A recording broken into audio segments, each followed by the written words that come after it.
Vous suivez la rediffusion de Vérité des Sports. Radio Côte d'Ivoire, Abidjan, 88.fm. Radio Côte d'Ivoire, la chaîne d'information et de sport.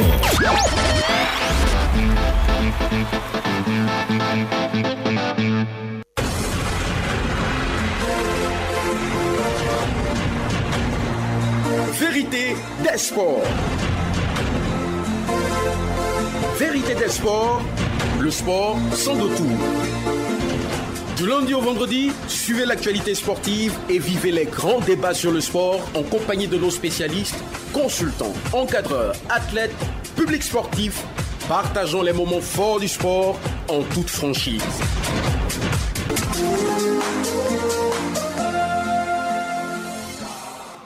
Vérité des sports. Bonsoir à tous, merci de nous retrouver sur la mer des radios ici en Côte d'Ivoire. On est très ravis de vous retrouver pour ce premier numéro VDS Actualité.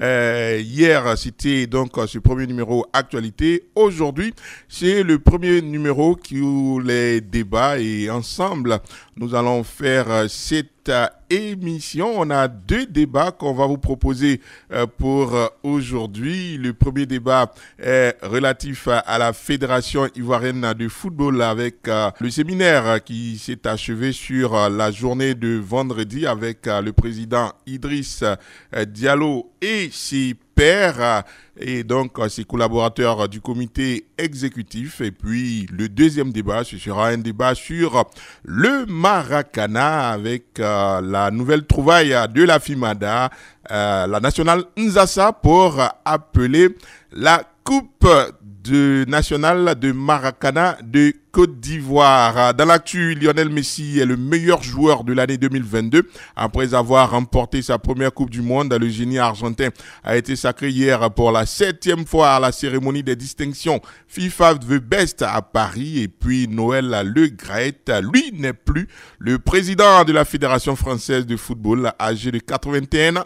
Le Graët a été contraint de démissionner, faisant face notamment à des accusations de harcèlement. C'est donc dans l'actu. La team VDS, nos consultants, bonsoir Jean-Philippe Auria. Bonsoir Ange. Réalisation Inoussa Dambélé, technique Souleymane Traoré. Vérité des sports. Notre premier débat, le comité exécutif de la Fédération ivoirienne de football était en séminaire le vendredi dernier. Ce séminaire baptisé Journée Comex avait pour objectif de réfléchir sur les chantiers pour le développement du football ivoirien. Après le point presse à la fin des travaux, quelles leçons peut-on tirer de ce conclave entre le président de la FIFA et ses principaux collaborateurs Auria? Bon, c'est un conclave interne entre membres du comité exécutif de la Fédération ivoirienne de football. Peut-être, je dis bien peut-être, l'occasion pourrait de passer en revue déjà ce qui a été réalisé et ce qu'ils prévoient faire en termes de corrections apportées à leur plan ou leur programme initial de gestion du football ivoirien. On attend, je dirais, de plus en plus d'informations concernant la teneur de ce conclave qui s'est tenu au niveau des membres du COMEX pour pouvoir juger des décisions qui ont pu aboutir, pour ne pas dire sortir de cette rencontre et voir dans quelle mesure cela pourrait permettre de régler beaucoup de soucis parce que le président a parlé notamment du problème d'affluence dans les stades qui est un véritable mal qui ronge le football ivoirien, entre autres. Voilà, on ne va pas revenir encore sur le professionnalisme des clubs et l'organisation du football jeune, faire en sorte que toutes les composantes du football se sentent concernées par le développement de la discipline.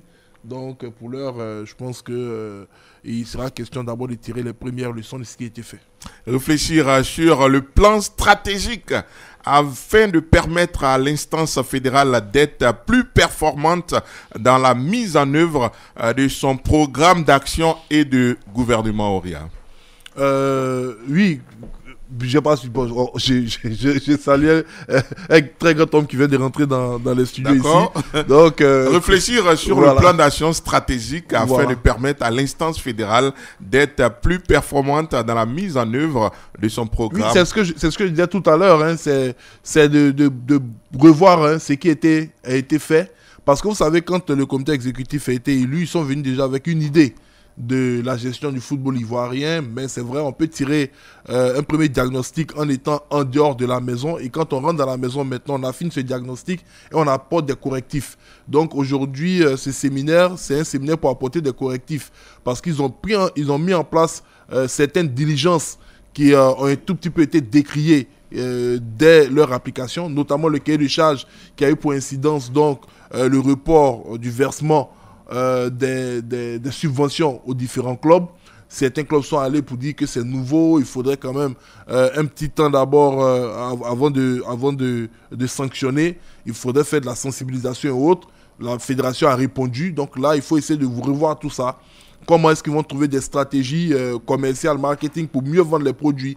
Parce que depuis qu'ils sont là, on a vu qu'ils ont mis beaucoup de temps avant d'organiser la compétition au niveau des divisions et des ligues dites mineures.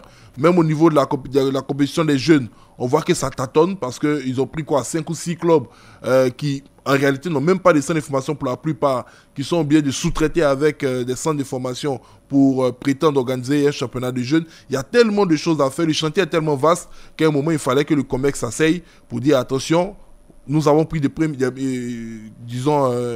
premières décisions. Jusqu'à présent, est-ce qu'elles ont été efficaces? Qu'est-ce qu'on doit améliorer pour pouvoir atteindre les objectifs que nous sommes fixés pour que dans 4 ans, face aux membres actifs, on puisse donner un bilan qui va les amener à nous redonner encore leur confiance pour 4 autres années. Bonsoir Morou. Bonsoir Ange Alain Assouko. Réfléchir sur le plan stratégique afin de permettre à l'instance fédérale d'être plus performante dans la mise en œuvre de son programme d'action et de gouvernance. Comment vous comprenez cela? C'est dire d'ailleurs qu'il fallait élaborer un plan stratégique avec une vision à court, moyen, long terme. Est-ce que cela a été fait dans le feu des élections? Est-ce que l'équipe actuelle a eu le temps de mettre ce plan stratégique en place? Ou bien ce sont ces réunions qui leur permettent de se réunir et souvent de tirer les conclusions par rapport à la saison écoulée, par rapport à tous les matchs qui ont été joués? Je n'ai pas souvenance d'un plan stratégique qui a été élaboré et même la vision de cette fêtière. Et donc, je me dis que certainement c'est une réunion comme toute autre où, à la sortie, par exemple, du CHAN, on devrait quand même rendre compte un peu qu'est-ce qui n'a pas marché, qu'est-ce qui a marché. Mais on a tout simplement pensé que nous sommes encore en 1960. Où les différentes délégations vont, elles reviennent sans faire de compte rendu à qui que ce soit, sauf aux membres du comité exécutif. Je me suis dit certainement qu'il faut aller faire le point, voir comment il faut relancer le CHAN. Sinon, la stratégie, ça se pense. La stratégie s'élabore et la stratégie, les objectifs qu'on a mis dans cette stratégie, on commence à voir comment il faut les atteindre, comme je l'ai dit, à court, moyen ou long terme. Écoutons le président Idriss Diallo sur l'objet même de ce séminaire du COMEX de la FIF. Travaille aujourd'hui un séminaire de renforcement de nos compétences, du comité exécutif. C'est le comité exécutif, c'est le gouvernement du football ivoirien. Donc ce gouvernement-là doit être outillé pour pouvoir mener à bien le projet pour lequel il a été élu. Donc c'est renforcement des capacités. Ça nous a permis donc de valider, je dirais, ce qui a été déjà fait depuis que nous sommes arrivés, d'analyser ce qui reste à faire, de le répartir sur les 3 ans qui restent pour pouvoir, en fin de mandat, avoir respecté tous nos engagements. Maintenant, pour la partie symposium, c'est quelque chose que nous avions effectivement prévu, mais nous sommes en plein dans une actualité qui ne nous permet pas de mener ça à bien. Avec la CAN, on a beaucoup de responsabilités sur l'ensemble du territoire qui trop embrasse mal les trains. Donc nous avons porté ce projet-là après la CAN. Pour l'instant, par contre, nous avons prévu un autre séminaire au mois de mai au plus tard, qui sera un séminaire, lui, stratégique, pour définir la stratégie globale en harmonie avec la vision de la FIFA. Donc on a eu des orientations qui font qu'on doit préparer un plan stratégique qu'on doit pouvoir soumettre à la FIFA au plus tard en juin. Noël Yabo, bonsoir. écouter de près le président de la fédération, on a l'impression que tout converge vers la CAN et qu'on arrête un peu les projets le temps que la CAN finisse avant de véritablement réfléchir à résoudre les problèmes du football ivoirien. Oui, je pense que c'est clair que ce qu'il dit, c'est que la priorité à ce moment-là dans le football ivoirien, c'est l'organisation de la CAN. Je veux dire, dans sa part de responsabilité, lui, c'est de mettre en place une équipe assez compétitive pour aller le plus loin possible dans la CAN. Mais cela dit, on savait, même avant son élection, il savait que la Côte d'Ivoire devait organiser la CAN. Mais il y a eu des engagements, des promesses de campagne qui ont été faites. Moi, je dis que si le comité exécutif en place a bien pris le pouls de ce qu'il attendait, tout le monde savait que la CAN allait exister. Donc cette CAN ne peut pas être objet à suspendre pratiquement les autres activités pour le développement du football. Moi, je suis d'accord qu'il y ait eu une journée pour réfléchir sur le développement du football. On est sorti de cette journée-là. Je me dis que logiquement, les résolutions concernant le développement de ce football-là doivent être chronogrammées et mises en exécution. Mais prendre le motif de la CAN pour dire que déjà le symposium va attendre après la CAN. La CAN, c'est en 2024. Donc le symposium, ce sera en 2025. Lui-même, son mandat finit en 2026. Moi, je pense qu'il y avait déjà une affaire d'état généraux du football. Pour moi, ça urge, c'est important. Le football est dans une telle situation que on peut vraiment dire qu'il faut attendre après la CAN. Je ne sais pas si après la CAN, il aura le temps de faire ce symposium-là, de faire ces états généraux. On attend pour voir, mais pour moi, le motif de la CAN ne peut pas être vraiment ce motif-là pour qu'on n'organise pas, pour qu'il ne déroule pas complètement son programme d'activité, son programme de développement du football qu'il a promis aux acteurs du football. Morou, d'ici la CAN, il y a encore 10 mois. En 10 mois, on ne peut pas attendre la CAN, il faut travailler. Oui, je pense qu'il faut se donner un chronogramme de travail avec des objectifs ou bien des points éventuellement à discuter entre les membres du comité exécutif. Ça fait 10 mois. 10 mois, je pense qu'il y a le comité d'organisation de la CAN, de la Coupe d'Afrique des Nations. Ce n'est pas la fédération qui organise. La fédération a pour objectif de préparer une équipe à même de faire rester le trophée en Côte d'Ivoire ici. Est-ce que cela est faisable avec Jean-Louis Gasset? Est-ce que cela est faisable avec les joueurs du moment? Et c'est à cela que la fédération doit s'atteler. Maintenant, les différents pans qui doivent amener au développement du football, je pense qu'en 10 mois, que ce soit des symposiums, que ce soit des séminaires de renforcement des capacités, que ce soit tout autre atelier, on peut quand même en organiser et puis voir comment il faut toujours relancer le football. Auria? Moi, tel qu'il parle ainsi, le président de la Coupe d'Afrique des Nations, est-ce à dire qu'il serait prêt à mettre son mandat dans la balance concernant son devenir à lui à la tête de la Fédération ivoirienne de football? Parce que là, on vous dit que le football a divers problèmes. Il faut s'asseoir avec tous les acteurs, il faut définir la politique. Il faut essayer tout simplement de mettre en place des stratégies pour permettre à ce football-là de sortir de l'ornière. Et vous dites non, pour l'instant, on va faire entre nous, membres du COMEX, on va faire des rencontres stratégiques, on va discuter entre nous qui prenons les mêmes décisions. Et après la CAN, on va essayer de voir si on peut demander aux autres leurs avis. Voyez-vous, la dernière fois, j'ai dit ici que j'étais partisan de laisser ceux qui ont gagné travailler. Parce que pendant que tous ceux qui sont aux alentours disent qu'il y a de la compétence, même parmi ceux qui ont perdu, il faut réunir la famille du football pour essayer de discuter football. Ceux même qui sont concernés en premier lieu et à qui cela pourrait être bénéfique, vous disent non, on attend après la CAN pour le faire. Ben, après la CAN, on verra. On verra si tous les efforts consentis cette année pour permettre à la Côte d'Ivoire d'avoir une équipe compétitive. Déjà qu'on a un entraîneur qui dit que nous ne sommes pas favoris et que la fédération dit que l'objectif ce sont les demi-finales, nous disons non. Nous, en tant qu'observateurs, la Côte d'Ivoire, double championne du titre de cette Coupe d'Afrique des Nations, ne peut pas organiser un tel événement, dépenser autant d'argent ici et puis se contenter d'une place de demi-finaliste.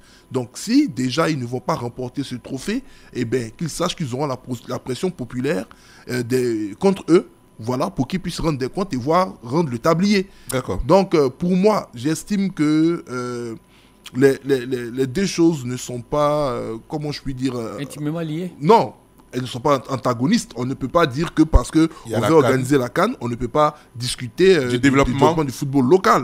Là, je suis désolé. Tous les petits acteurs qui sont chargés de produire des joueurs et autres, qu'est-ce qu'ils vont faire pendant ces 10 mois? Attendre que la CAN finisse?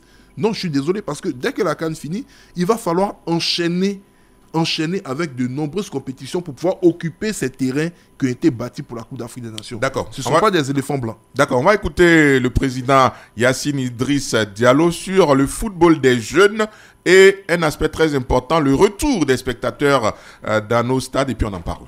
Le football des jeunes était porté par le championnat WASU. Donc les confrontations entre les écoles à l'époque créaient une vraie dynamique. Aujourd'hui, malheureusement, ce n'est plus le cas. Tout ça, ce sont des pistes sur lesquelles on va travailler pour essayer de faire revenir les gens au stade. Mais de grâce, ne me faites pas porter un fardeau dont je ne suis pas responsable. Par contre, un fardeau qui pour moi est important à régler puisqu'on a besoin d'avoir des spectateurs dans le stade. Donc, nous avons on va mettre une task force qui va travailler à cela. Mais c'est un travail collectif. On connaît un peu, on a identifié déjà les sources de ces difficultés. Puis on va essayer de les résoudre. Mais je suis convaincu que quand les gens vont retourner déjà dans leur zone, on va déjà avoir une très belle avancée dans ce domaine-là. Noël, on est sur la radio nationale, on est à Vérité des Sports. Il y a des mots qu'on ne veut pas utiliser pour ne pas écorcher les uns et les autres, mais j'ai l'impression que la fédération nage un peu à vue. Auria le disait, pour le rassemblement, pour ramener les spectateurs dans les stades, la solution semble tellement simple qu'on ne comprend pas pourquoi la fédération va chercher très loin ce qui est simple. De notre point de vue à nous, pour ramener les spectateurs dans les stades, il faut faire le rassemblement. Bah oui, Ange, il faut faire le rassemblement. Et ça, moi je pense que quand il dit, il ne faut pas qu'on lui fasse porter le fardeau, mais il connaissait ce fardeau-là avant d'arriver. C'est vrai que cette situation de non-remplissage des stades ne date pas de maintenant, mais il savait cela.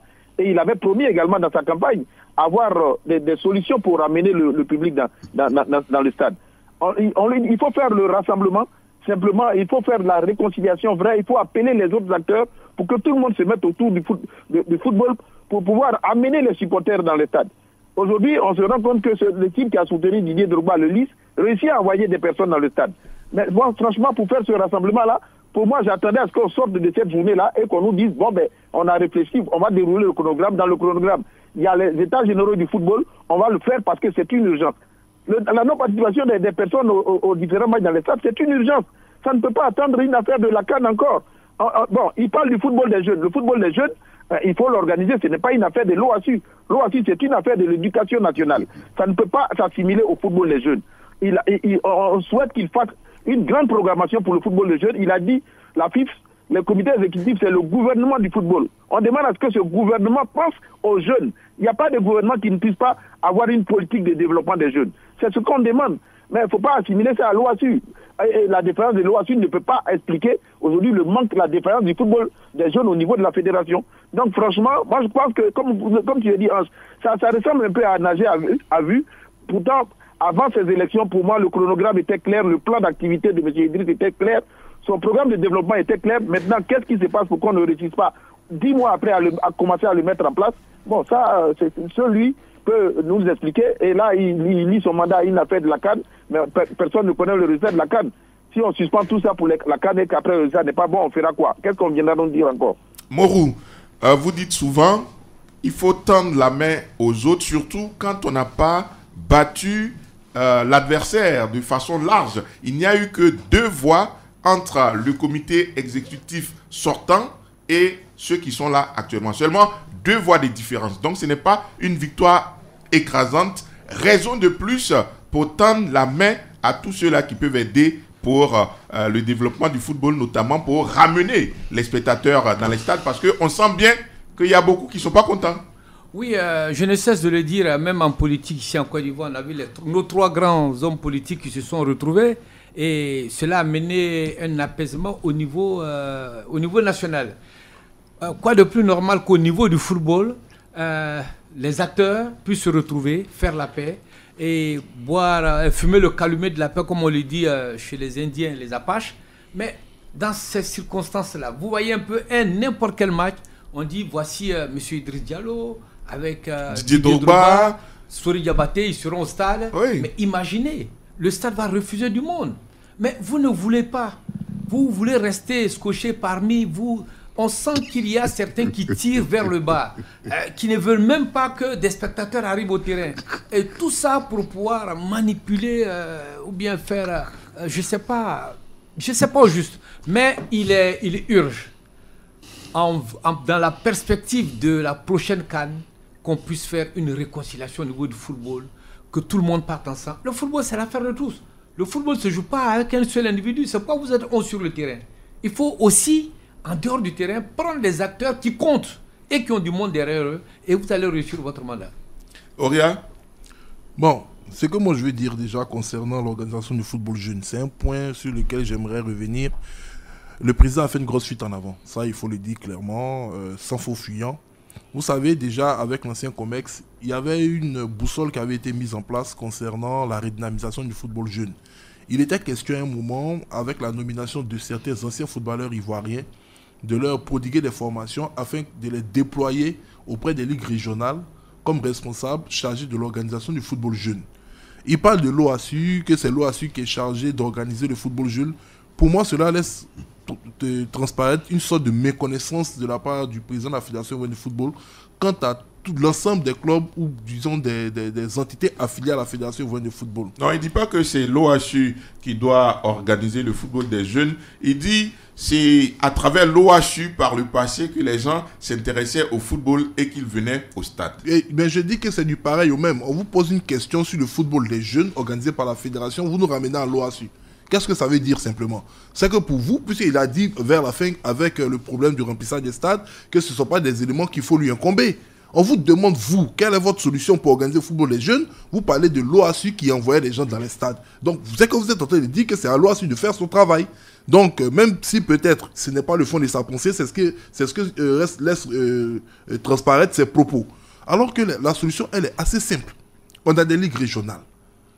On est parti prendre M. Batelli pour être le DTN, qui se balade ça et là, bon, qui fait du repérage.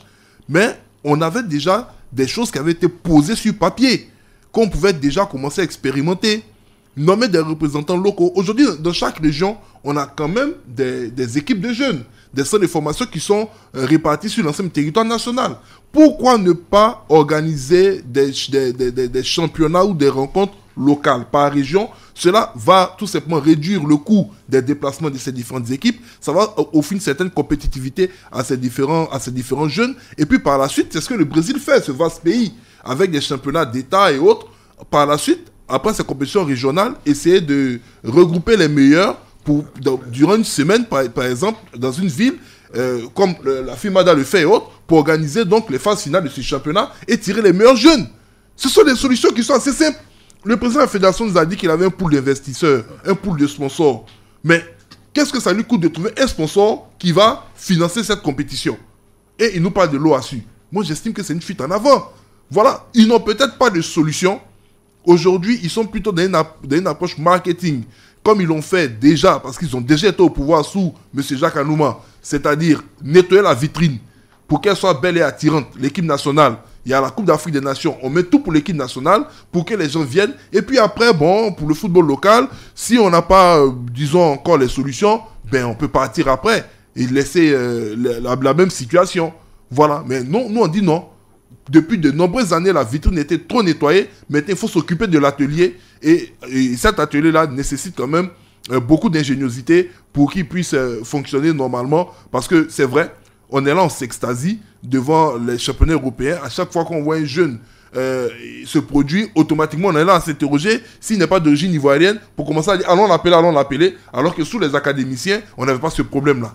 Donc, il faut recommencer à faire de telle sorte que, localement, on ait de la bonne graine, de la bonne qualité pour fournir nos équipes nationales, et cela passe par l'organisation du football des jeunes. Il ne faudrait plus que dans les propos du président, il nous parle de l'OASU. L'OASU, c'est dans une ancienne époque de la Côte d'Ivoire où la formation même, disons même, n'existait pratiquement pas.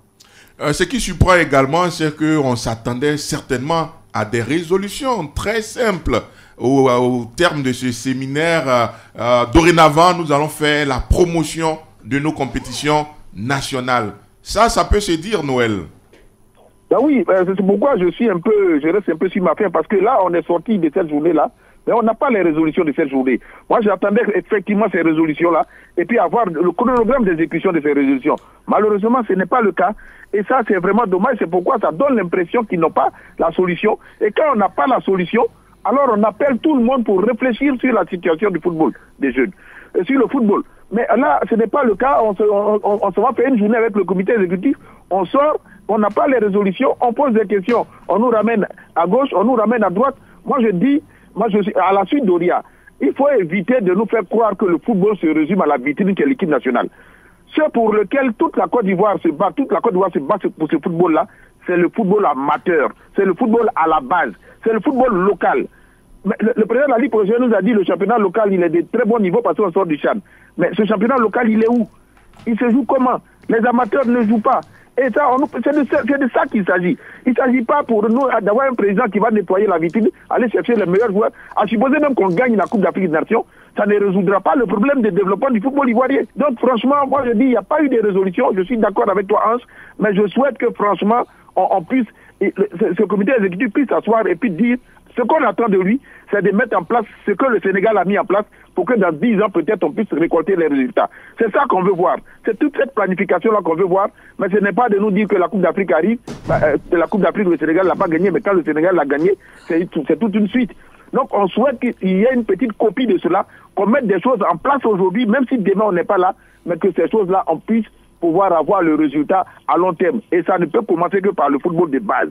Demain, certainement, on reviendra sur le Centre technique national de football de Bingerville qui paraît comme un os dans la gorge de ce comité exécutif de la Fédération ivoirienne de football. Sur ce Centre technique national de football de Bingerville, une information signée du directeur exécutif adjoint de la FIFA, Pascal Zerigbe Deto, indique qu'il sera procédé ce mercredi 1er mars à la remise officielle des clés du bâtiment rénové de ce Centre technique national de football de Bingerville.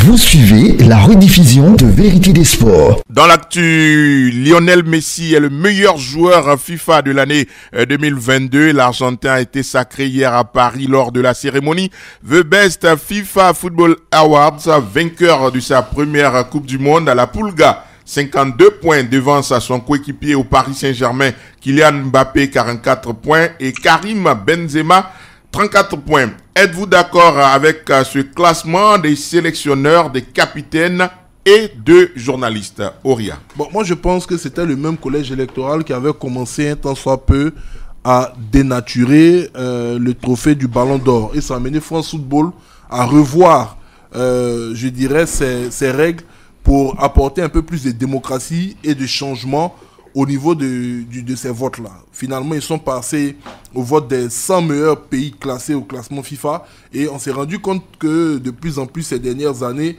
les résultats de France Football ont commencé à, je dirais, être en adéquation avec ce que le monde pense.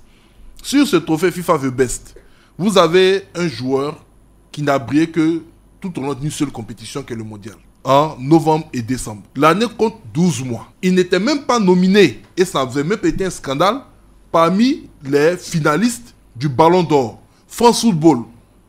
Donc vous osez imaginer que à l'issue de la Coupe du Monde, c'est la compétition qui est fermée. Il est le trophée de meilleur joueur de la Coupe du Monde. C'est normal. Mais le trophée de la FIFA, normalement, récompense la régularité sur toute l'année. On donne à quelqu'un qui a brillé sur une seule compétition pendant juste un mois. À partir de ce moment-là, comme le collège aussi est tout petit peu élargi parce que vous avez les sélectionneurs qui votent, vous avez les capitaines qui votent et vous avez également des journalistes choisis qui votent, ben, je ne saurais être plus royaliste que le roi, mais j'estime que ce n'est pas totalement juste. Ce n'est pas totalement juste. Vous n'êtes pas d'accord avec oui, ce trio. Ça n'enlève rien à la qualité du joueur qui est excellent. Je ne suis pas en train de dire que Lionel Messi n'est pas bon, mais j'estime que si on doit regarder au niveau de la régularité, ce n'est pas juste qu'un joueur qui est brillé simplement pendant un mois, durant toute une année, soit causé comme le meilleur joueur devant d'autres qui ont brillé de manière constante sur, par exemple, les 10 premiers mois ou sur, par exemple, les 9 premiers mois. Voilà. Donc, c'est mon point de vue. Morou? Oui, mais moi-même, pour ne pas, disons, aller contre les révélations de Oria, je m'inscris totalement là-dessus, mais je me suis posé la question, quelle est la compétition phare de la FIFA? C'est la Coupe du Monde. D'accord. Et donc, la Coupe du Monde, la FIFA a coopté certains hommes de médias, des sélectionneurs, pour dire, bon, il faut nous choisir le meilleur. C'est sa compétition phare qui est la Coupe du Monde. Et donc, celui qui a transcendé, qui a supplanté les gens, c'est Lionel Messi. et qui n'a fait qu'augmenter le nombre de ces trophées, Lionel Messi, et qui n'a fait qu'augmenter le nombre de ces trophées. Et donc, du coup, on lui donne ce trophée. C'est ce que je me suis dit. Sinon, quand vous prenez tous les trophées qu'on donne, genre le ballon d'or de France Football et autres, il faut avoir une certaine régularité, il faut avoir brillé dans son club. Mais Benzema était bien parti. N'eût été ce qui s'est passé en l'équipe de France, peut-être voilà, il était très bien parti. Même le jeune Mbappé, il était aussi bien parti, malgré le fait qu'il ait perdu cette Coupe du Monde. Mais donner le trophée à Messi, on s'aligne dessus parce que bon, c'est l'affaire de la FIFA, c'est sa compétition phare. Elle désigne qui elle veut et puis bon, le monde doit continuer. Mais Noël, forcément, nous ne sommes pas d'accord avec ce choix. Noël, êtes-vous d'accord avec le choix numéro 1, Messi, numéro 2, Mbappé, numéro 3, Karim Benzema? Oui, moi, personnellement, je suis d'accord avec ce choix. Vous savez, Messi est précédé d'une longue histoire d'avoir été meilleur joueur pendant longtemps. Et donc ça aussi, ça a joué. Et là, Messi a pratiquement tout donné à cette Coupe du Monde-là. En plus, dans ce classement, là, on regarde un peu, je veux dire, l'âge. On regarde que Messi est pratiquement à sa dernière compétition, grande compétition FIFA. Et il a véritablement brillé dans cette compétition-là, au point même de remporter ce trophée.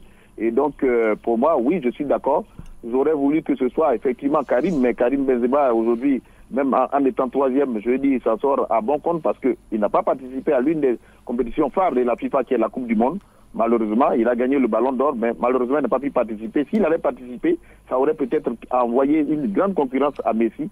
Mais je crois que là, pour moi, tout le monde a vu que cette Coupe du Monde là, pratiquement tout était fait pour que Messi puisse remporter cette Coupe du Monde. Il a remporté, il s'en va, il va pratiquement se retirer de la scène internationale. Et donc pour moi, c'était le titre qui arrive à prendre le mot. Moi, je suis d'accord avec le classement. Kylian Mbappé, c'est vrai, il arrive en deuxième position, il a des dents longues, il est jeune. Il a mérité sa deuxième position, mais je crois que Mbappé, Messi partant, la porte va être ouverte pour que d'autres personnes comme Mbappé puisse être des meilleurs joueurs dans ce classement best FIFA là. Auria, vous auriez mis qui premier? Bon, en toute franchise, moi j'aurais mis Karim Benzema. La raison est simple, hein. J'ai écouté Noël, j'ai écouté Moreau en parlant de l'année où la FIFA organise sa compétition phare. Je l'ai dit dans mes propos liminaires, raison pour laquelle lorsque la Coupe du Monde finit, il y a le trophée du meilleur joueur de la Coupe du Monde. Et Lionel Messi a remporté ce trophée. Contestable, incontestable, il était le meilleur joueur de cette compétition. Donc quand on sort de cette compétition, quand on parle d'une distinction qui doit élire le meilleur joueur du monde, la FIFA est l'organisation supranationale. Elle est au-dessus de l'UEFA, de la CAF. Donc elle doit tenir compte des autres compétitions organisées également par ses démembrements. Elle ne peut pas dire, comme c'est nous qui organisons la Coupe du Monde, notre compétition étant primordiale, on estime que celui qui joue notre compétition c'est lui qui doit être considéré comme le meilleur joueur du monde. Non, non, non. Ça, moi, je ne suis pas d'accord avec cette conception parce qu'on sent que c'est ce qui a dû être donné comme consigne aux votants et c'est ce qui a été fait. Donc moi, en toute franchise, au niveau de la régularité sur l'année 2022, on a plutôt Karim Benzema qui était assez régulier. Ce n'est pas de sa faute s'il n'a pas été présent à la Coupe du Monde. On a vu ce que la polémique que cela avait été suscitée. Bon, donc en deuxième position, j'aurais mis bien évidemment Kylian Mbappé. Et puis, au niveau de la troisième position, j'aurais peut-être regardé encore plus.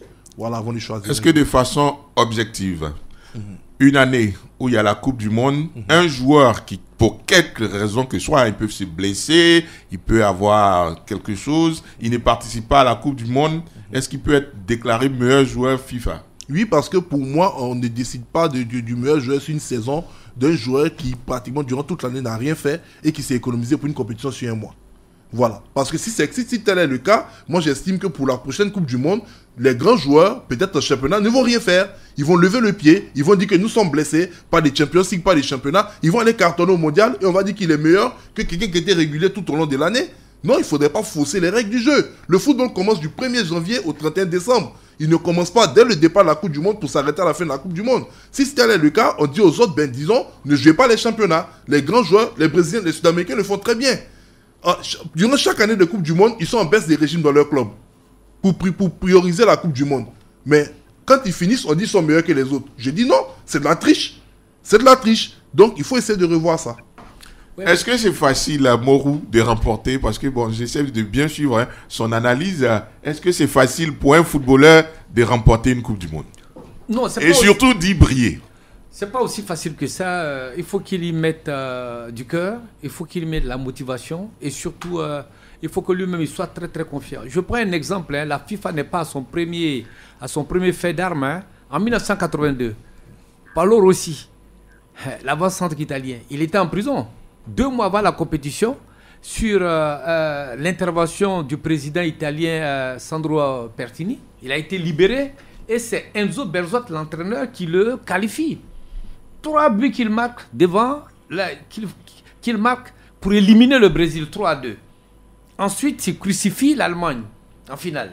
Ça suffit pour lui donner le ballon d'or.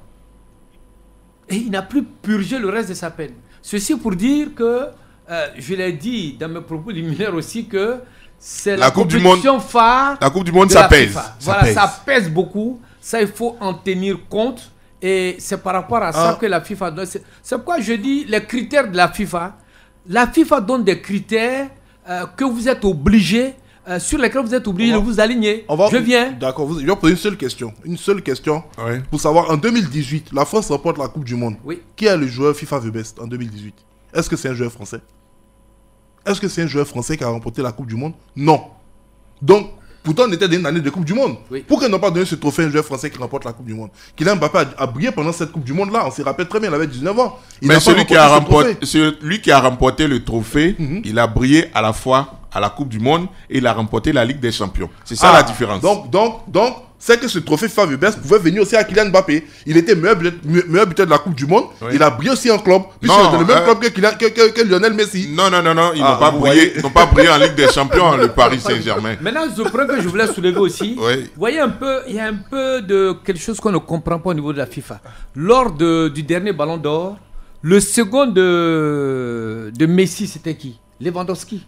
Oui. Mais on ne l'a même pas vu parce qu'il a fait une saison, bien une Coupe du Monde terne avec la Pologne. Et pratiquement, son passage du Bayern au Barça, il a été un peu transparent. Finalement, lui, il n'est même pas dans le trio. C'est ça. Donc, vous voyez un peu. Non, donc, le dernier Ballon d'Or a donné Karim Benzema premier, Sadio Mané deuxième. Ça, c'était le Ballon d'Or précédent. Le Ballon d'Or précédent. D'accord. Donc, voyez un peu. Donc, il y a toujours une petite part d'injustice. Ça va nous permettre d'épiloguer longtemps là-dessus. Mais la FIFA, mais c'est quand même les sélectionneurs, oui, les capitaines et des journalistes qui ont voté. On vous donne des consignes. On dit, voici ce que vous devrez faire. Tenez compte de ces directives-là. Non, je ne pense pas. Je ne pense pas. On vous dit quel est le meilleur joueur de la saison. Vous, en tant que sélectionneur, le premier à 5 points, le deuxième à 3 points, le troisième à 1 point. Mais avant de faire ça, on vous donne des critères. Non. Il y a les critères qui interviennent. Non, il n'y a pas de critères. Quel est le meilleur joueur de la saison selon vous? Vous êtes sélectionneur, vous êtes capitaine, vous êtes journaliste. C'est tout, ça s'arrête là. Voilà, maintenant, un joueur a brillé sur une Coupe du Monde et c'est lui qui a le trophée. Voilà, parce que c'est celui qui a été distingué par peut-être ceux qui ont voté. Oui, c'est ce que je dis. Oui. Lucas Modric a fini au pied du podium avec 28 points. Sadio Mané est le meilleur Africain, 6e avec 19 points. Alessia Putellas, l'Espagnole, est la meilleure joueuse pour la 2e année consécutive. Pour les autres récompenses principales, Emiliano Martinez, le gardien de l'Argentine, est le meilleur gardien. Vous voyez ça? Oui. Bon, quelqu'un même qui en club pratiquement ne jouait pas. Voilà, qui est venu dans une Coupe du Monde. Il fait une bonne Coupe du Monde et le meilleur gardien du monde. Bon, on aurait pu prendre aussi l'Égyptien Gabaski. Hein? Ouais, mais voilà, c'est surprenant, quoi. Ça dit que ce sont des choix qui sont quand même étonnants. Lionel Scaloni, le sélectionneur de la Céleste, est le meilleur entraîneur. Et Sarina Wiegman, sélectionneur de l'Angleterre, est la meilleure entraîneur de football féminin. Autre point de l'actualité, on reste en Europe. Noël Le Graët n'est plus le président de la Fédération française de football. Il a annoncé sa démission lors du comité exécutif de l'instance. L'issue était devenue inéluctable pour le dirigeant âgé de 81 ans au cœur d'une tempête depuis plusieurs mois. Tempête qu'il aura finalement emporté, accusation de harcèlement, mission d'audit accablante diligentée par le ministère des Sports. Noël, la position de Noël, votre homonyme Le Graët, n'était plus tenable. Bah oui, Ange, franchement, ce n'était plus tenable. J'estime même qu'il a trop tenu. Parce que depuis le début de cette affaire, tout le monde savait clairement que on allait en arriver là. Il a voulu lui-même faire traîner un peu son honneur. Sinon, de façon honorable, il aurait dû démissionner depuis longtemps. Parce que les affaires, depuis il y a eu l'interview de la ministre des Sports, il a compris tout de suite que c'était terminé pour lui. Mais il a voulu s'en tenir, il a voulu tenir tête. Vous savez, comme le dit Gbané habituellement, l'homme de 81 ans, franchement, il est têtu. Il a voulu rester. Mais là, finalement, les acteurs du football, lui-même ses propos et tout son comportement a eu raison de lui. Moi, je crois qu'à 81 ans, il faut qu'il sache se retirer. C'est bien pour lui qu'il ait démissionné. Je crois que ça va lui éviter encore d'autres situations parce que s'il n'avait pas démissionné, que ça poussait le bouchon loin, ça pouvait arriver au pénal avec lui. Et c'est vrai que là, on est en France, mais c'est sûr que comme il a démissionné, ça va tempérer un peu les ardeurs de tous ces actes pénaux qui sont contre lui là. Et donc, vraiment, c'était un gros bol de changement qui arrive parce qu'il n'est pas à son premier fait. Et on va dire que le football français est en train de faire un très grand changement. On attend de voir ce que tout ce changement-là va apporter. Mais vraiment, on va souhaiter une très bonne retraite à Noël Le Graët. Morou? Oui, je dirais simplement que Noël Le Graët, il a été victime des propos malencontreux qu'il a tenus vis-à-vis de Zinedine Zidane, un champion. Et généralement, les icônes dans les pays, ce sont des fétiches, il ne faut pas toucher à ces gens-là. Et donc, tous ces problèmes sont partis de là. Il pouvait tout se permettre, mais à partir du moment où il a attaqué cette icône, que la France reconnaît comme une étoile, comme quelqu'un à qui on ne doit pas toucher, à une prunelle de ses yeux, j'avoue qu'il avait déjà signé son arrêt de départ. Et donc, il a un peu tergiversé. Certes, Philippe Diallo l'avait remplacé comme intérimaire. Il a tardé aussi, mais j'avoue que toutes les affaires, que ce soit les affaires de pédophilie, que ce soit le harcèlement, que ce soit les affaires d'audit financier, tout est parti par le fait qu'il s'est attaqué à Zinedine Zidane. Et là, c'était pour lui permettre de ne même pas avoir de recours qu'on a sorti toutes ces affaires sales. En allant, je pense que la situation va s'apaiser et le doyen Noël Le Graët va certainement s'assagir. Et prochainement, ou même dans les coulisses, il pourra donner des leçons aux uns aux autres pour ne pas s'attaquer à des icônes de la trempe de Zinedine Zidane. Vous avez vu que tout ce qui se disait, tout ce qui s'est dit, Zidane jusqu'à ce jour n'a même pas prononcé de mots. Et c'est là aussi qu'on voit la grandeur d'un homme, la grandeur d'un champion qui ne répond pas, même si il a eu un coup de sang face à un certain Materazzi lors d'une finale de Coupe du Monde. En poste depuis 2011, Le Graët n'ira donc pas au bout de son 4e mandat qui devait s'achever en 2024. Avec Noël Le Graët, les Bleus ont remporté une Coupe du Monde en 2018 et disputé une autre finale de Coupe du Monde en 2022 et une finale de l'Euro en 2016 à domicile à Auria. Sur le plan sportif, c'était un très bon bilan. Oui, très bon bilan, ça il faut le lui reconnaître. Sous lui quand même, la Fédération française de football a été, je dirais, à un certain niveau. On ne va pas dire au firmament parce que c'est vrai que j'ai oublié le nom du président qui était là en 2018-2020, qui avait réussi à remporter une Coupe du Monde et 1 euro. Mais il faut dire que Noël Le Graët, quand même, il a réalisé de très belles choses à la tête de cette fédération et on a pu s'en rendre compte. Après l'annonce de sa démission, Noël Le Graët a été nommé président du bureau de la FIFA à Paris par Gianni Infantino, le président de la FIFA. Noël, à quoi joue Infantino? Infantino, vous savez, lui-même, il est aussi en campagne. Et donc, c'est une année électorale pour lui. Je crois que c'est vrai qu'il est pratiquement seul candidat, mais vous savez, dans ce domaine du sport-là, on ne se lâche pas. Il sait exactement qu'il faut couvrir un ami. Je pense qu'il va garder des bonnes relations avec le football français. Il sait apparemment que c'est Platini certainement qui va arriver. Et comme entre lui et Platini, il y a toujours des problèmes, donc il faut qu'il garde quelqu'un qui peut lui permettre d'avoir la main sur ce football français-là. Mais je pense que c'est une nomination de consolation aussi. Bon, c'est toujours bien de consoler Noël Le Graët, mais je crois que de loin, il faut voir de loin ce problème entre Platini et Gianni Infantino qui hésite. Bon, la nomination est faite, on attend de voir à quoi ça va servir. Mais déjà, responsable du bureau FIFA en France, bon, c'est un bon poste qui va lui permettre d'avoir une belle retraite. Morou, quelqu'un qui n'est pas encore coupable, hein, mais qui se met en retrait de son poste de président pour pouvoir faire face à ces nombreuses accusations, vous le prenez, vous le nommez président du bureau FIFA à Paris. C'est-à-dire qu'au niveau sportif, on ne peut pas reprocher grand-chose à l'homme.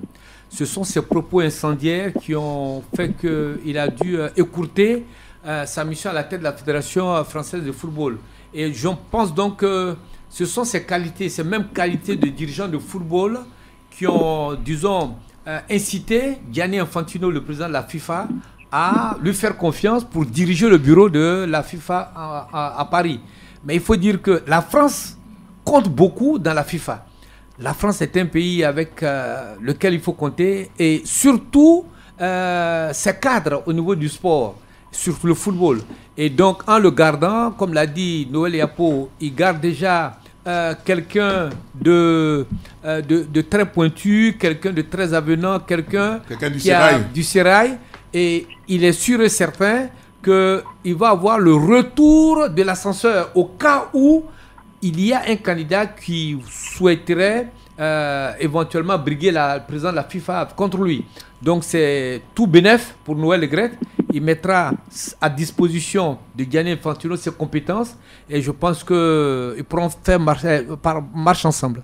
Philippe Diallo, 59 ans, assure donc l'intérim de la présidence de la FFF jusqu'au 10 juin, date de la nouvelle Assemblée fédérale de la Fédération française. Pour la sélectionneur des Bleus, Corinne Diacre, qui est en délicatesse avec certaines des cadres, la capitaine Wendy Renard, Marie-Antoinette Katokto ou encore Kadidia Toudiani, la décision de son éviction ou de son maintien sera prise le 9 mars prochain. Un groupe de travail a été créé à cet effet. Il rendra ses conclusions au président intérimaire Philippe Diallo qui lui prendra la décision finale pour Corinne Diacre. Vérité des sports.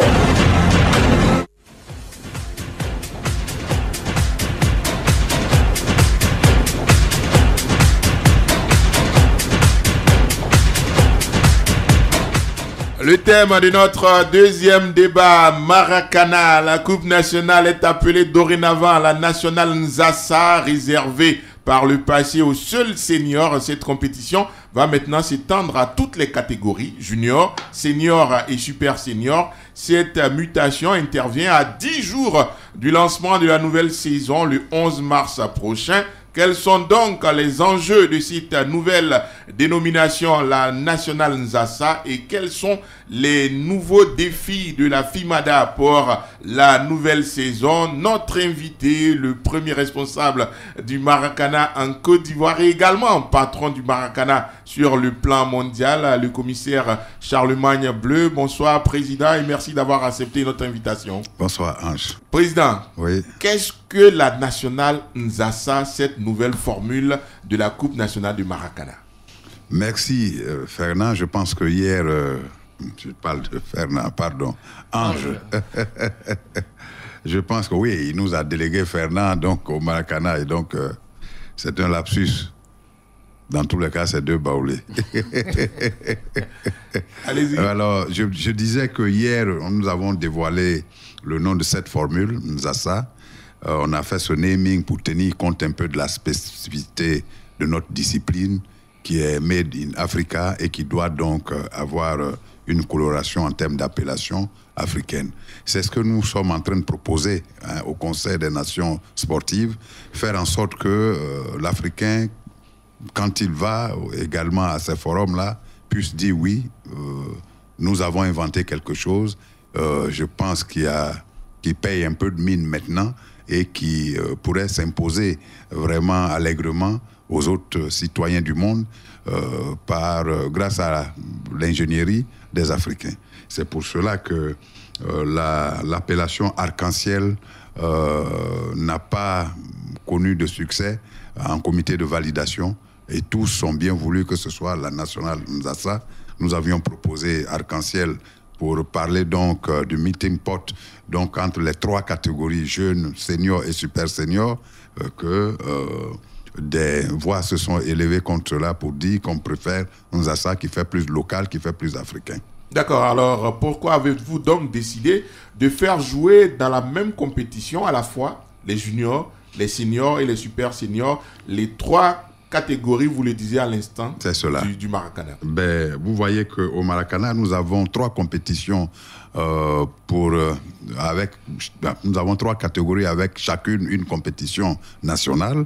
Et puis, la Coupe nationale avait été longtemps réservée aux seniors. Et ça ne laissait pas suffisamment de place également aux autres catégories d'avoir beaucoup de matchs dans les pieds. Surtout que nous sommes à 18 mois de la première édition de la Coupe du Monde. Nous avons fait nous avons déclaré cela hier pour dire que depuis donc le 12 mai 2022, il a plu au ministre des Sports, Claude Daon-Paulin, de présenter ce dossier-là en Conseil de ministres et de nous faire un retour formel sur l'accord donné donc par le Conseil de ministres ivoirien de ce que désormais, en 2024, ce sera la Côte d'Ivoire qui s'octroie l'organisation de cette compétition. C'est une grande première donc au niveau du Maracana. Nous avons fait cela pour ce qui est de la Coupe d'Afrique en 2012. Vous en étiez un acteur. Et aujourd'hui, c'est le tour donc, de la Coupe du Monde. Nous avons vu qu'aujourd'hui, sur 4 continents, le Maracana se pratique et que les autres ont suffisamment appris. Ils sont venus pour ce qui est du Canada 5 fois déjà sur 9 éditions, les États-Unis 4 fois, la France 3 fois et la Chine 2 ou 3 fois en observateur. Ils pensent aujourd'hui qu'ils peuvent en Asie, en Amérique et en Europe, nous s'opposer à la vista des Africains. Et donc, il était temps, depuis 2016, que nous avons donc planifié cela, que cela commence effectivement, surtout après l'échec de la première édition à cause de la pandémie en 2020 qui devait se tenir au Canada. Bon, la Côte d'Ivoire avait candidaté pour la 2e édition qui devient en réalité la première en 2024. Sur la Coupe nationale, Morou? Oui, sur la Coupe nationale, ce qui m'a paru un peu ambigu, c'est que vous avez parlé des différentes catégories de jeunes qui vont venir, qui vont participer.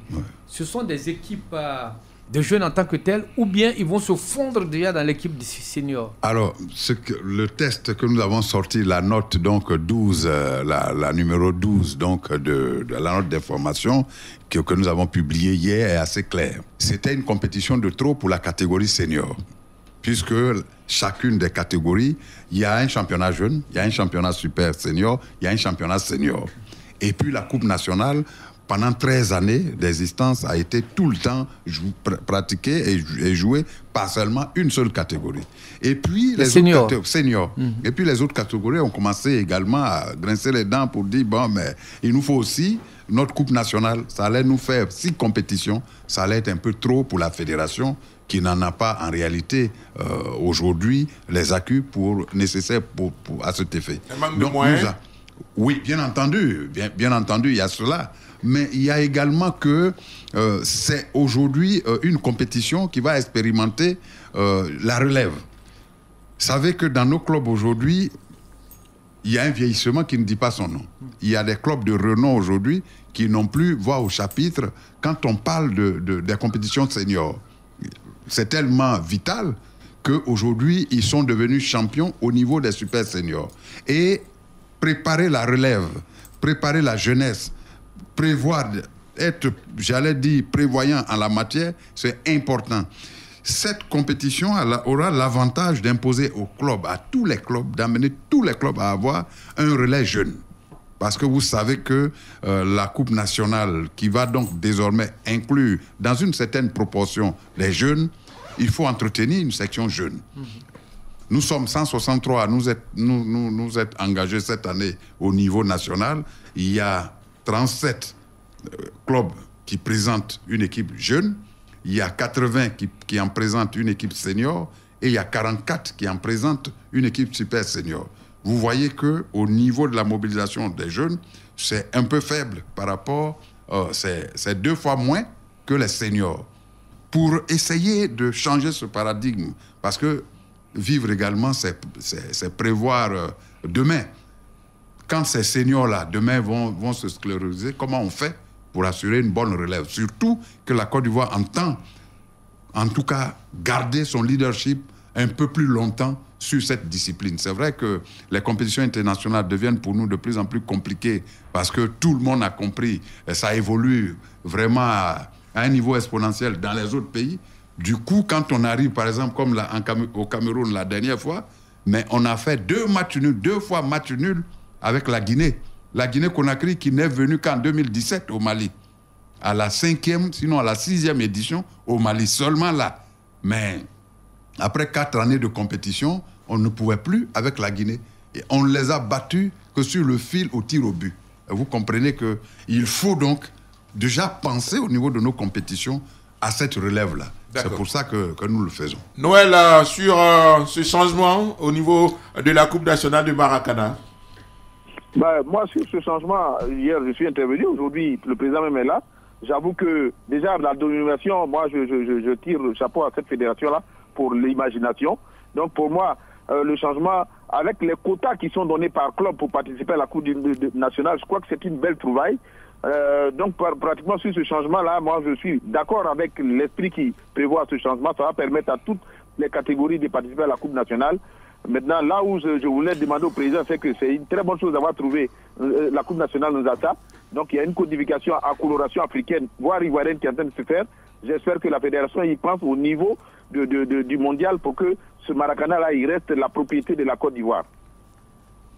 Ben oui, Noël, en tout cas, merci pour le soutien à la chose, mais je voudrais dire que certainement l'impossible nul ne sera tenu, sinon on essaie de faire ce qu'on peut avec vos bénédictions, avec toutes ces tribunes que vous nous offrez sans cesse, pour que cela soit perçu par tous, y compris les annonceurs. Ce n'est pas facile, hein? On essaie de faire ce qu'on peut, mais Dieu aidant, on y arrivera, parce que déjà le soutien institutionnel, il est franc, il est sincère.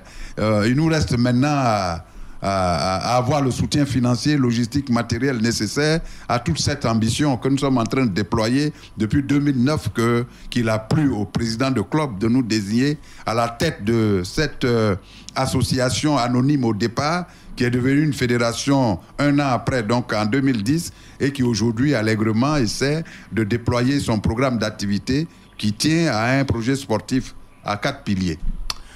Oria, votre regard avisé sur cette Coupe nationale nouvelle de la Fédération ivoirienne de Maracana et disciplines associées. Déjà, je tiens à féliciter la FIMADA d'avoir pensé à inclure l'ensemble de ses composantes dans cette compétition. C'est frustrant de ne pas se sentir inclus dans ce genre de grande fête. Donc c'est une très bonne chose. Maintenant, on attend de voir comment la première édition va se dérouler et puis en tirer les leçons. Voilà, moi particulièrement, ce sont des félicitations. Je n'ai pas d'observation particulière à faire. J'aimerais juste demander au président à quand donc le lancement des compétitions chez les femmes au niveau du Maracana. Mais Auréa, chaque fois qu'il me le dit, Mourou, il faut lui dire qu'il n'a qu'à venir. Il pose la question, je réponds, mais il ne vient pas. Alors, le samedi 11, il faut venir. Il y a 6 clubs. Il y a 6 clubs de femmes qui vont déjà au niveau d'Abidjan donner. Il y en a 16 à Abidjan, mais il y a 6 qui seront en attraction au Palais des Sports le samedi 11 mars à partir de 10h. Auréa, s'il te plaît, il faut venir. D'accord. Alors, Président, on reste sur la Coupe nationale. Oui. Pourquoi vous n'avez pas fait une Coupe nationale? Oui. Vous avez parlé de moyens, donc oui. J'espère que vous allez me dire autre chose. Parce que moi, ce que je voyais, c'était plutôt pour amener tout le monde à participer à la Coupe nationale. Parce que vous avez dit depuis longtemps, ce n'est réservé qu'aux seniors. Oui. Alors pourquoi vous n'avez pas organisé une Coupe nationale pour les super seniors et puis une Coupe nationale pour les juniors? Ben, écoutez, vous savez que le Maracana, par essence, Mourou est là. Et peut-être que vous posez la question également pour la gouverne de ceux qui nous suivent. Oui. Mais sinon, le Maracana, par essence, c'est une affaire de seniors. Voilà, d'abord, c'est une affaire de seniors. Aujourd'hui, on est devenu une discipline. Il y a un cahier de charges étatique qui nous oblige à tendre la main à toutes les catégories. Sinon, le Maracana, ce n'est pas une affaire de quelqu'un qui a 13 ans à l'époque. Ce n'est pas de ça qu'il s'agit. Donc, c'est quand vous êtes has-been au football que maintenant, on a fait le Maracana dans la poussière, vous allez au football, quand vous êtes à Asbin, vous revenez, et puis on vous récupérait. Mais aujourd'hui, ce n'est plus possible. Pour assurer une continuité, un bon relais, on a été obligé de créer la catégorie des jeunes, en faire une compétition qui aujourd'hui est à sa 9e édition pendant les 13 ans, et donc qui réclame également sa Coupe nationale. Mais nous n'allons pas faire Coupe nationale jeune, Coupe nationale senior, Coupe nationale super senior. C'était compliqué, donc on faisait championnat Coupe des jeunes, championnat Coupe des super seniors, et puis un championnat national des seniors et une Coupe nationale des super seniors. Président. C'est le condensé maintenant qui est la nationale Nzassa. Est-il permis, Président, que des juniors jouent en même temps avec les seniors et les super seniors? Oui, cela est permis, mais quand vous le voyez au football, ça ne vous dit rien. On parle de surclassement. Mais alors, les Pascal Miezan, ceux-là, ils ont commencé à quel âge? Ils ont joué avec des gens qui avaient il y a 30 ans. Parce qu'ils avaient du talent. On a vu les Mourou Bané. On les a vus. Lui devait être, j'allais dire, c'est une blessure même qui a fait qu'il n'était pas parti à la dernière Coupe d'Afrique. Nous avons tout suivi. Mais il a commencé très jeune. C'était pareil pour Pascal Miezan. C'était pareil pour plein de...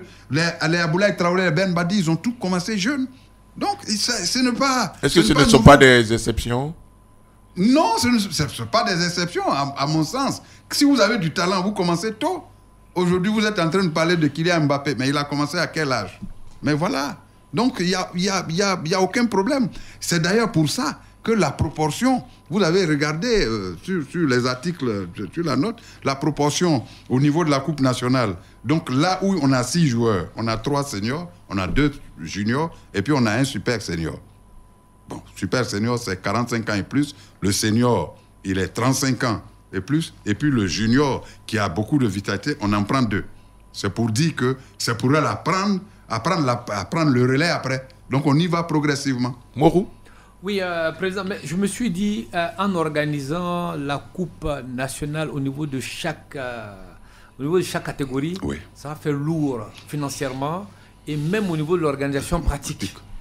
Est-ce que, pour une saison. Voilà, pour une saison, ça fait lourd. Oui. Est-ce qu'il n'était pas possible, par exemple, oui, de faire, disons, un mélange, un savant mélange, oui, au niveau d'une équipe? Je prends une équipe A, oui, où vous avez des doyens, des jeunes. Oui. Et parce que le Maracana n'est pas seulement le jeu. Non, non. C'est aussi un apprentissage de la vie. Quand on s'assoit, on regarde les jeunes, on les envoie, il y a des paroles de politesse et tout. On est en train de leur donner progressivement le pouvoir de diriger la société. Et donc, c'est à cela que moi j'avais pensé. Mais c'est ce qu'on a. Ne pas trop que ce soit lourd financièrement et administrativement. C'est ce à quoi répond cette formule, justement.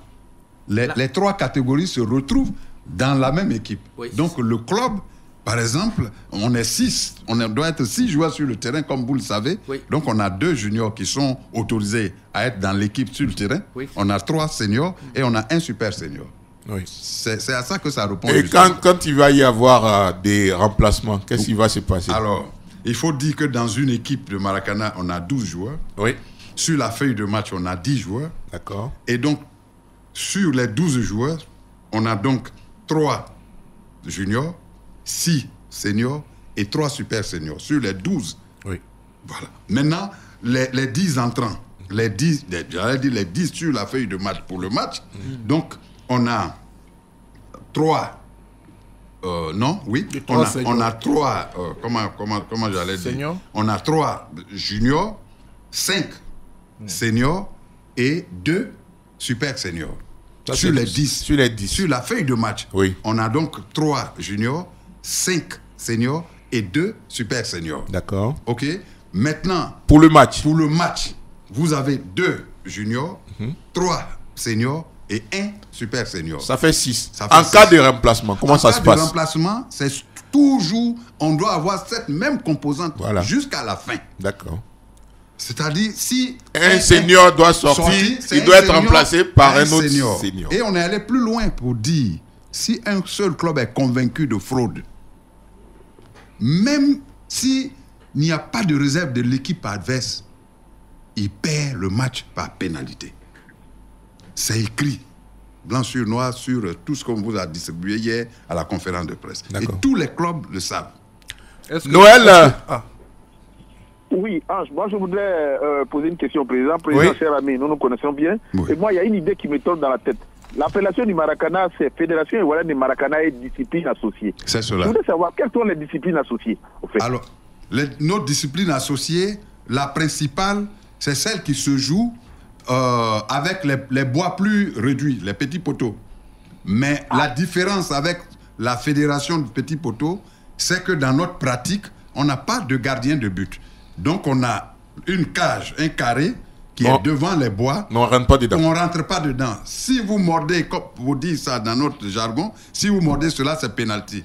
Alors qu'en face, l'homme est carrément assis sur dans les bois. Et pour nous, c'est sans commentaire. Pour nous, c'est sans commentaire.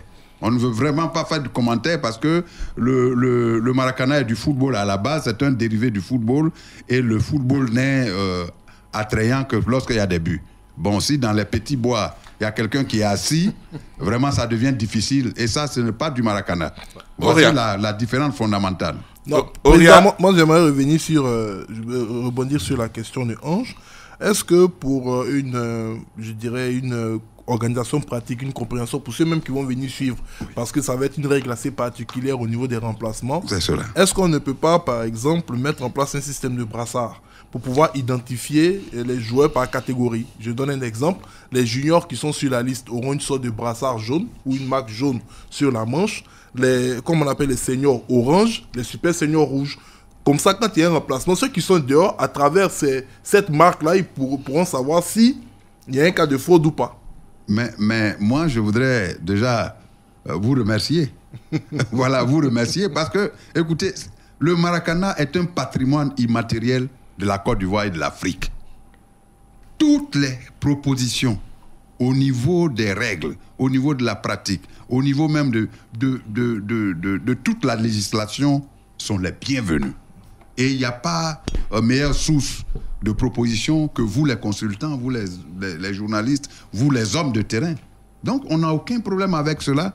Je pense que Sanogo Siaka et tous les DTN des clubs sont en train d'écouter. La DTN écoute, la direction technique nationale écoute, la direction technique des clubs sont à l'écoute.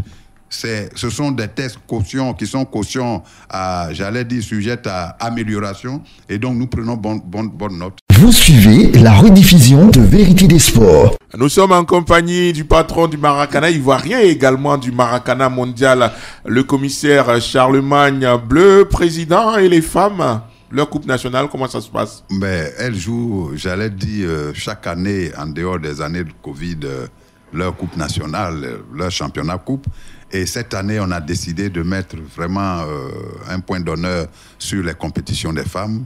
Ça va commencer ce week-end, mais également sur les compétitions des écoles et des entreprises. Toutes ces compétitions vont connaître leur lancement ce week-end au Palais des Sports de Treichville à partir de 10h. Et justement, le lancement de la nouvelle saison, c'est prévu donc ce 11 mars 2023, si dans 10 jours pratiquement. Oui. Quels sont les nouveaux défis de la Fédération ivoirienne de Maracana? Nos défis sont des défis, j'allais dire, davantage d'organisation, de promotion. C'est vrai que aux dernières estimations du ministère des Sports, nous sommes venus en tête des sports collectifs en termes de maillage du territoire national parce que nous sommes venus après les sports individuels que sont le taekwondo et la marche. Et en troisième position en réalité au plan national, mais en première position pour ce qui est des sports collectifs. Donc nous occupons aujourd'hui autour de 97 à 98%, pour ne pas dire en réalité 100%, parce que je ne connais pas de chaumière en Côte d'Ivoire, en tout cas de village, de campement en Côte d'Ivoire où on ne joue pas au Maracana. Donc comme ce sont des recommandations statistiques, on est obligé de s'y faire. Mais sinon, franchement, en tout cas, le travail que nous avons fait en 13 années de présence nous a permis d'aller dans tous les recoins de notre pays, apporter le message de la promotion. Et donc, pour nous, les Ivoiriens ont pris cela comme un phénomène social Et partout, aujourd'hui, tout le monde s'appuie sur le Maracana pour faire passer le message de l'éducation, le message du civisme, le message de la cohésion partout. Et ça, ce n'est pas fait pour nous déplaire. Morou, sur la nouvelle saison. Oui, Président, je voudrais quand même saluer toutes les innovations que vous faites. Merci. Et je m'inquiète un peu quand même, depuis 13 ans vous êtes là. Oui. Et je veux vous demander quels sont les problèmes que vous avez rencontrés durant ces 13 années. Je ne veux pas parler de vos succès. Quels sont véritablement les problèmes que vous avez rencontrés et que vous comptez véritablement les enlever pour que le Maracana aille encore de l'avant? Morou, merci. Vous le dites peut-être certainement pour que ceux qui nous suivent le sachent, mais vous savez, les problèmes que nous avons rencontrés, ils ne sont pas, j'allais dire, d'ordre institutionnel. Au départ, c'était d'ordre institutionnel parce que le pouvoir public ne connaissait pas cette discipline. Et même la société ivoirienne ne connaissait pas cette discipline. Je me rappelle, et ça m'a marqué, un matin, Idriss Konaté, je le cite aujourd'hui, me réveille. Il me dit qu'il vient de se faire tancer par son patron, père son âme, Eloi Oulaï. Parce que tout simplement, il a annoncé le championnat national de Maracana.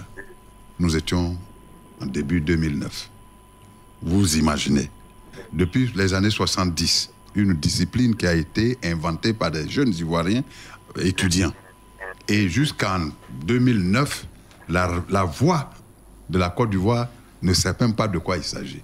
Est-ce parce que nos prédécesseurs, nos anciens n'y ont pas travaillé? Je ne saurais le dire. Mais vous voyez à tel point ça fait mal qu'aujourd'hui on soit là à nous recevoir pendant 1 heure, à demander que le Maracana vienne s'exprimer, la Côte d'Ivoire officielle a épousé le Maracana. Ce n'était pas ça au départ. Premier problème de communication, problème de reconnaissance. Ensuite, les moyens financiers.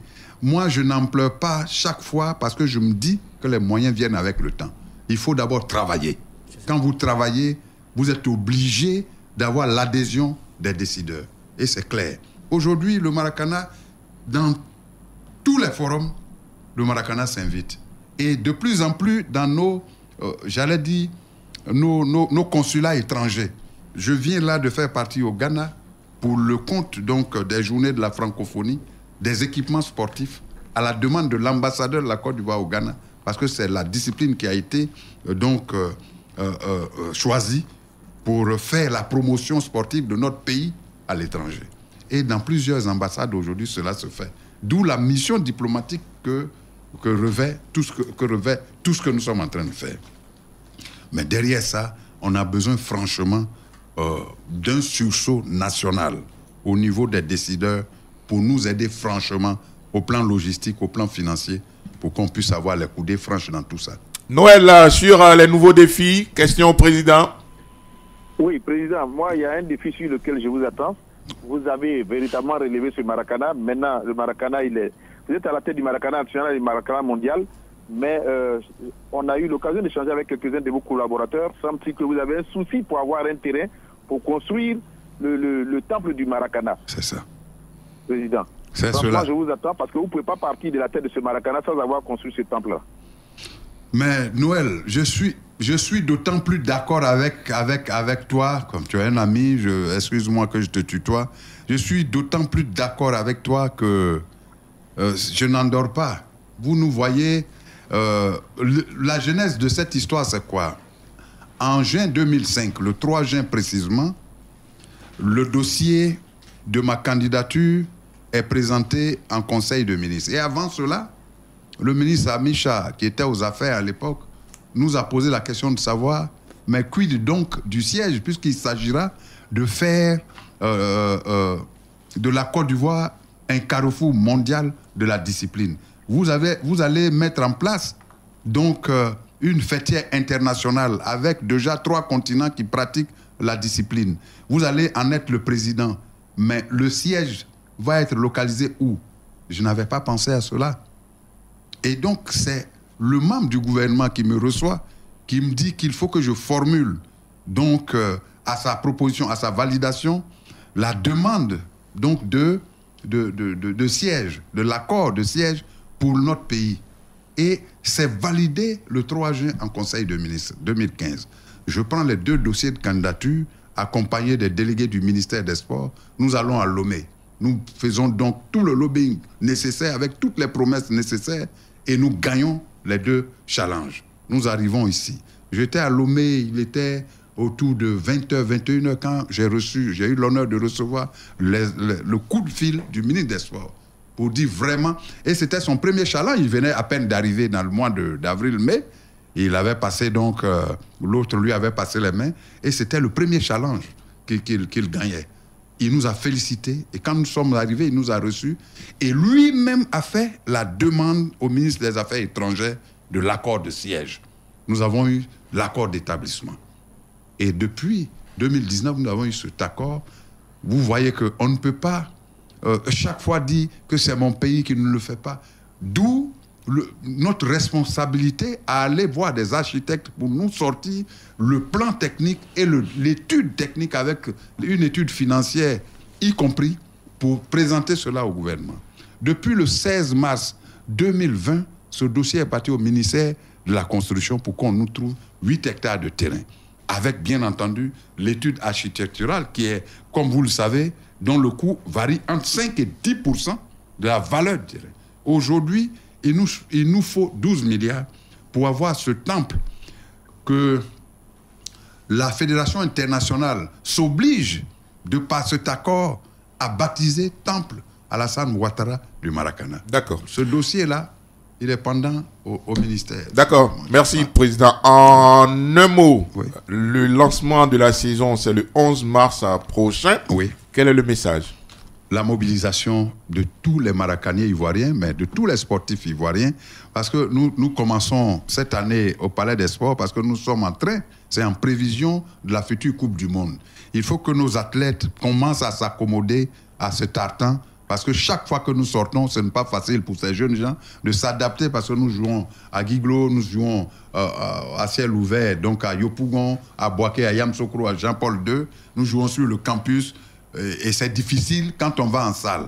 Donc on va s'y accommoder désormais de plus en plus. J'ai parlé avec Madame la directrice générale de l'ONS qui est vraiment disposée à nous faire de la place quand cela est nécessaire pour que nos athlètes à 18 mois de la compétition puissent s'y accommoder.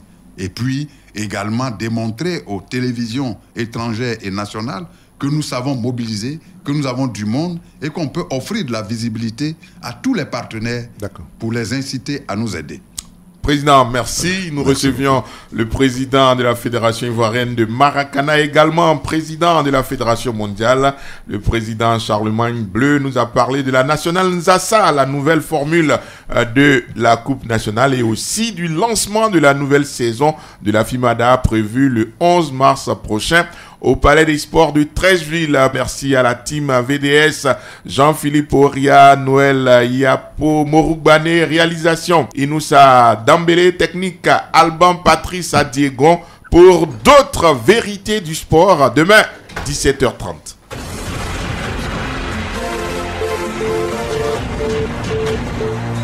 Vérité des sports.